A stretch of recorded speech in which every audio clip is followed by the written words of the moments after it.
Hello and welcome to Global Panorama, your trusted source for updates and in-depth analysis on the most critical developments in international politics. Russia-Ukraine War Update, April 8, 2025. 1. War spills into Russian territory. Ukraine confirms operations in Belgorod. Ukrainian President Volodymyr Zelensky has, for the first time, officially confirmed that Ukrainian forces have conducted military operations inside Russian territory, specifically in the Belgorod and Kursk regions. This statement marks a significant turning point, indicating that the war is now extending beyond Ukraine's borders and penetrating deeper into Russia. President Zelensky declared, bringing the war back onto Russian soil is not only a strategic move, but also a warning that Moscow cannot remain forever untouched by the consequences of its own actions.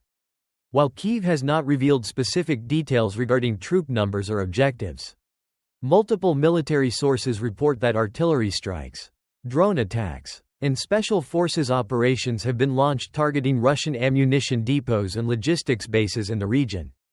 2. Russia responds, intensifies attacks in Kharkiv and Donetsk.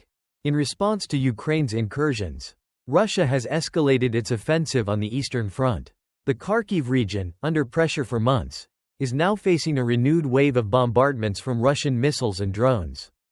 The Russian Ministry of Defense claims to have eliminated hundreds of Ukrainian soldiers in the Donetsk area within just 72 hours. Though Ukrainian authorities have not confirmed these figures, analysts suggest that Moscow is attempting to fragment Ukrainian forces in the east while increasing pressure on the front lines to deter further cross-border operations.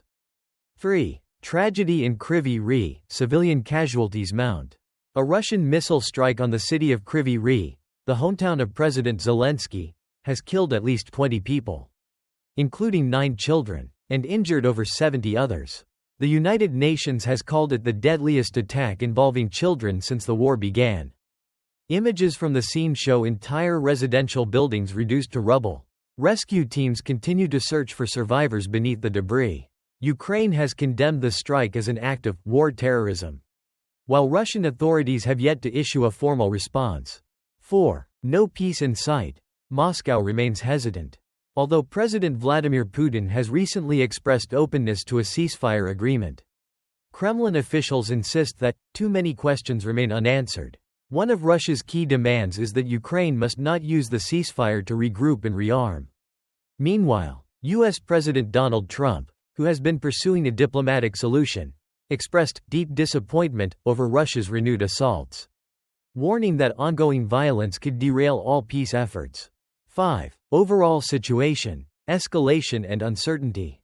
The war has now entered its 38th month, with both sides intensifying military efforts. Ukraine is striking at Russia's strategic depth, while Moscow is ramping up pressure on the front lines. The current situation suggests a high risk of prolonged and expanded conflict, despite growing international calls for peace.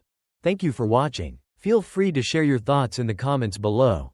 Don't forget to like, share, and subscribe to our channel so you won't miss any of our in-depth analyses on the world's most pressing political and economic events. Thanks again, and see you in the next edition of Global Panorama.